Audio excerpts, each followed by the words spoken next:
안녕하세요. 오늘은 4월 독서 결산 가지고 왔습니다.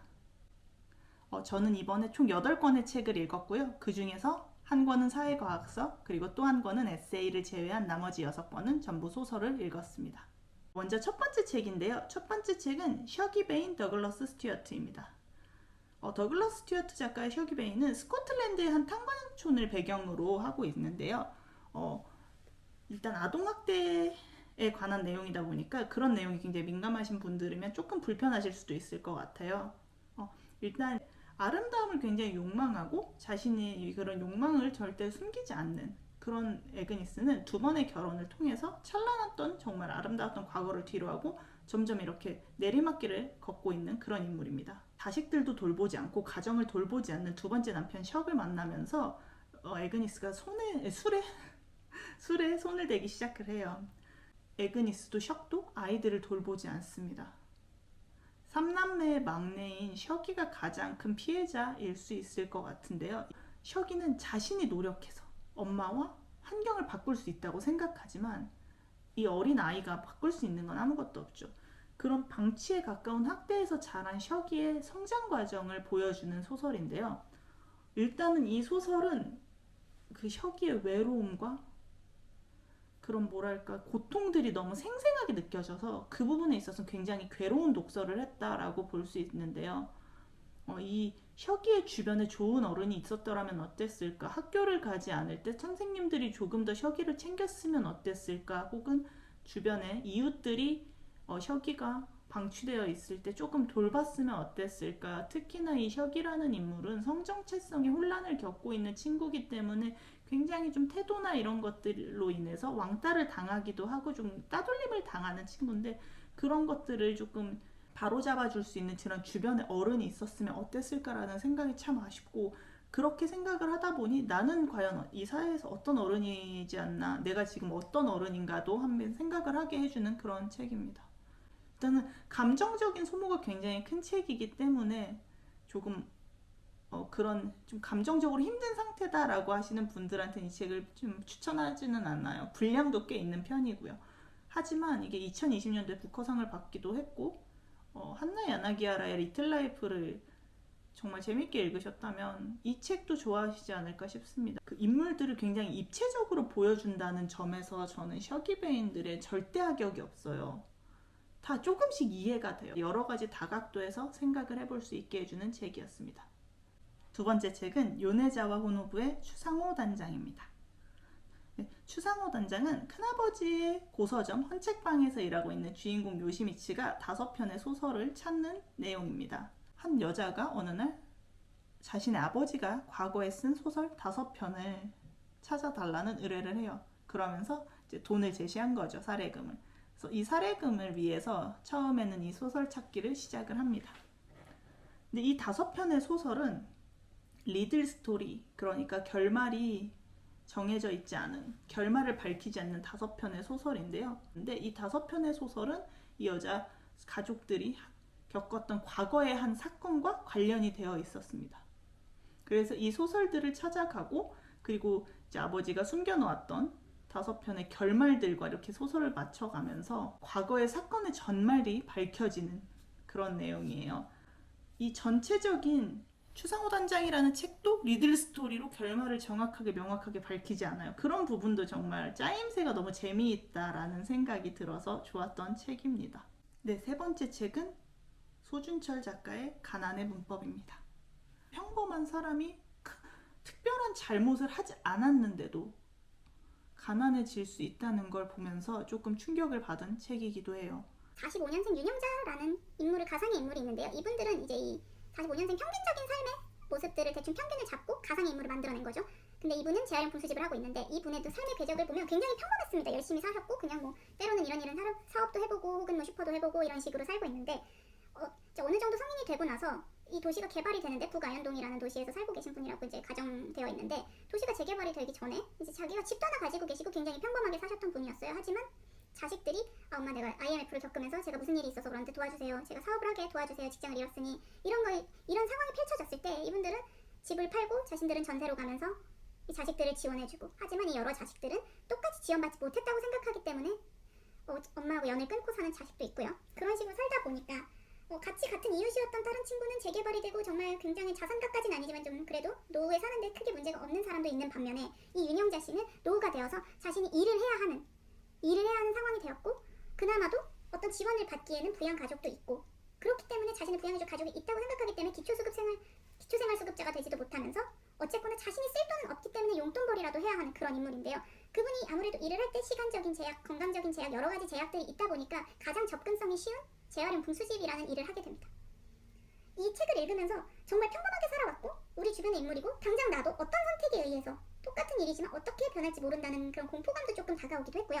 이 가난이라는 게 어쩌면은 그런 여러 가지 재개발 얘기도 있었고요. IMF도 그렇고요. 여러 가지 그 국가적인 사건들 속에서 가난이 발생할 수도 있구나라는 것을 좀 보여주기도 하는데요. 일단은 이 책을 읽으면서 가장 많이 느꼈던 건 노인들에게 양질의 일자리가 없다는 점입니다. 가난한 노인들은 꽤나 많은데, 정말 많은 수의 노인들이 가난한데 이 노인들이 자신들이 일을 하고 싶어도 할 곳이 마땅치 않고 정말 단순 서비스직이나 단순 노동 말고는 기술이 없으면, 특히나 여성분들은 보통 살림을 하셨던 분들이 많기 때문에 여성분들을 위한 일자리가 너무 적다는 것, 이런 문제들도 있었고요. 또 재활용품 수집이라는 이게 산업이죠. 일종의 재활용 산업에서 이것들이 결국 책임져야 하는 건 국가하고 이걸 판매한 판매자 생산자들인데, 이들이 책임지지 못하는 그 어느 허점들을 파고든 노인들이 파고들어서 굉장히 헐값에 노동을 하고 있다는 점에서도 굉장히 안타까움을 느꼈습니다. 그러니까 일상적으로 살아가면서 바로 이유시기도 될 수도 있고 또 내 이야기가 될 수 있는 이런 문제들을 전혀 생각하지 못하고 있다가 이런 문제점을 좀 화두로 던져준 점에서는 다 같이 읽고 좀 생각해볼 만한 가치가 있는 책이다라고 느꼈습니다. 이 책도 정말 추천하고 싶어요. 한 번쯤 읽어보고 한 번쯤 읽어보시고 다 같이 한번 어떤 대안을 만들 수 있을까를 생각해보면 좋지 않을까 생각을 했습니다. 네 번째 읽은 책은 이 지랄 맞음이 쌓여 축제가 되겠지, 조승리 작가의 책입니다. 작가님은 15살 때 이제 어떤 병 때문에 눈이 이제 앞으로 보이지 않는다는 이야기를 들어서 그때부터 지금까지의 이야기들을, 자신의 이야기들을 굉장히 솔직하게 쓴 에세이예요. 이 에세이를 보면서 처음에 너무너무 충격을 받은 게 일단 문장도 너무 좋고요. 그리고 이 작가님이 이렇게까지 자신을 솔직하게 드러낼 수 있다는 점에서 너무 긍정적인 의미로 너무 놀랐던 책입니다. 이 책은 정말 모두가 그냥 다 읽었으면 좋겠다, 정말 너무너무 좋아서 다 읽었으면 좋겠다고 생각을 했는데, 이 에세이에서 제가 가장 조금 인상 깊게 봤던 건 그녀가 헬로윈에 갔을까라는데, 이번에 그 이태원 참사가 있었던 그 사건을 이제 배경으로 하고 있는데요. 근데 마사지를 받고 이렇게 가는데 넌 자기는 너무 불행하다, 뭐 이것 때문에 힘들고 저것 때문에 힘들고 이렇게 좀 투덜투덜 하셨었던 것 같아요. 전 이제 퇴사도 했고 회사도 뭐 없으니까 뭐 여행이나 갔다 오고 저는 뭐 좀 그럴 거예요 이렇게 하는데, 이제 그걸 작가님은 조금 한심하게 봤던 것 같아요. 진짜 정말 별거 아닌 일에 너무 그러는 거 아니야? 이렇게 생각을 하셨는데, 그분이 자기 오늘 친구랑 저녁 때 헬로윈 파티 하러 간다, 친구들이랑 이태원 갈 거다 라는 이야기를 하고 갔는데, 그날 밤에 그 이태원 참사가 있었던 거죠. 네. 그러고 나서 작가님이 정말 진심으로 후회해요. 그 사람은 정말 그게 너무 힘든 일이었을 수도 있고, 개인에게는 힘든 일이 조금 다 각자에게는 각자의 힘듦이 있는 건데 그걸 작가님이 좀 무시한 건 아니었을까, 이런 생각도 들면서 좀 후회를 하는 거죠. 편을 보면서 나의 잘못을 대하는 작가님의 태도도 너무 좋았고, 또 사람은 어쩔 수 없이 수많은 편견 속에 휩싸여서 살아가기 마련인데, 그 편견들을 자신이 알아채고 그걸 또 깨나가는 과정도 너무 충격적으로 좋았어요. 마지막에 굉장히 그분을 굉장히 안전하게 귀가했길, 그런 마음들을 이렇게 담아서 한 문장이 있는데요. 그 문장이 이런 문장이 있습니다. 193페이지인데, 나는 환히 웃으며 시술이 끝난 노인을 배웅했다. 뉴스에서는 늘어난 헬로윈 희생자들을 보도했다. 나는 어제 그녀에게 사과하고 싶었다. 내 기준으로 당신을 판단하고 한심하게 여겼습니다. 미안합니다. 진실로 반성합니다. 나는 내가 겪은 고통을, 희생을, 인내를 모두가 겪길 바라는 졸렬한 마음이 있었던 것 같다. 하지만 지금은 간절히 바란다. 밤새와 놀다 지친 그녀가 늦잠을 자고 실컷 자고 일어나는 일요일이 되었기를. 진짜 강력 추천이에요.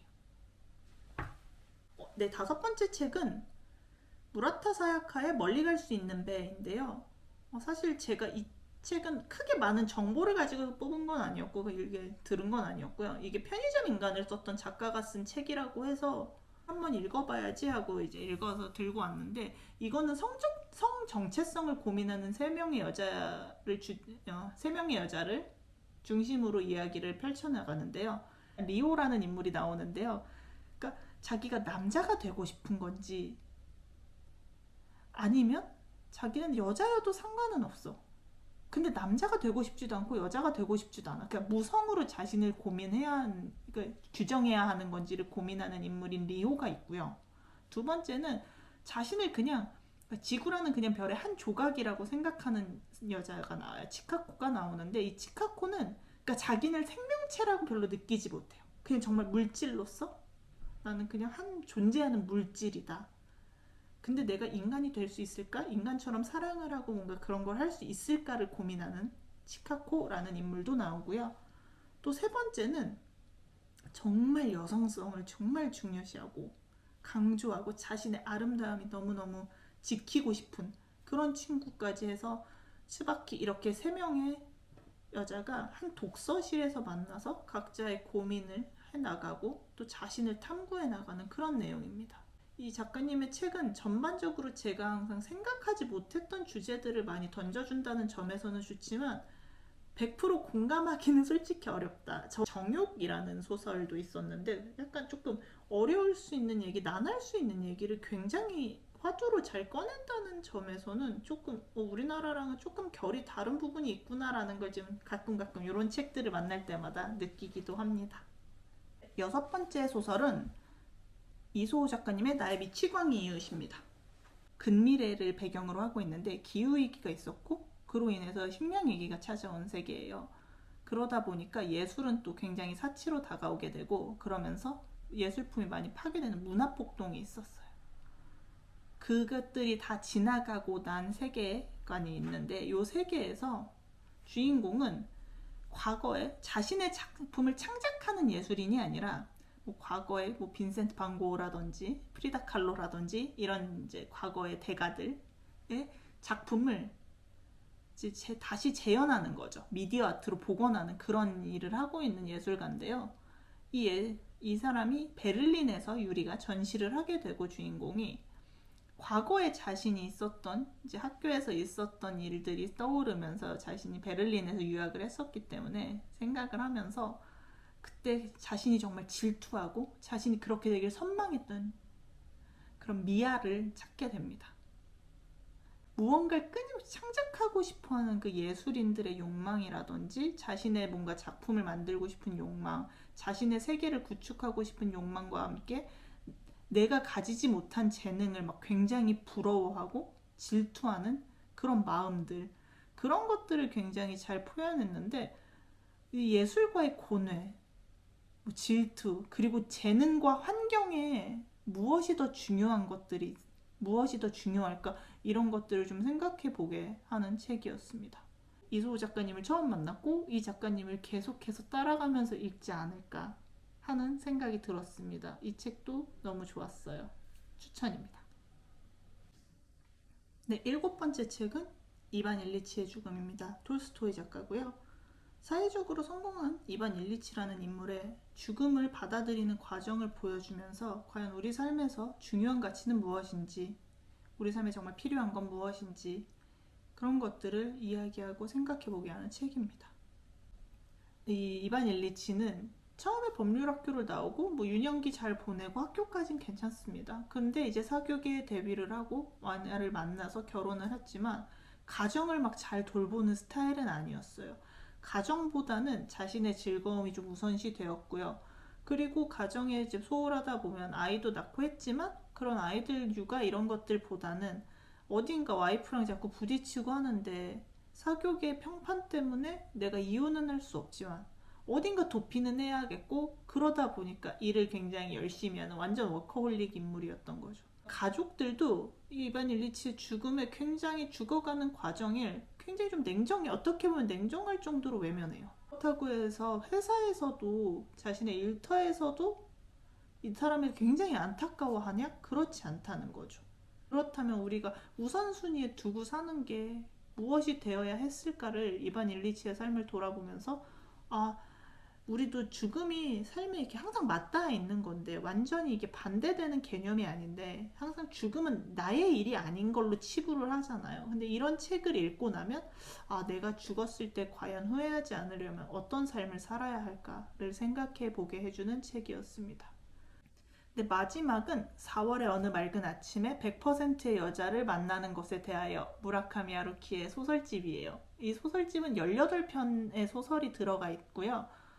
일단은 하루키는 두 가지로 나뉘죠. 하루키를 좋아하시는 분들은 소설을 좋아하시는 분들이 있고 에세이를 좋아하시는 분들이 있고, 그런데 저는 전자입니다. 저는 하루키의 소설을 좋아해요. 에세이를 좋아하지 않는 건 아닌데 하루키의 에세이, 지금 저는 이제 소설은 좀 거의 다 가지고 있어요. 그래서 소장을 하고 있는데 에세이까지 손대면 정말 일이 너무 커진다 싶어서 에세이에는 조금 찍먹만 하는 단계예요.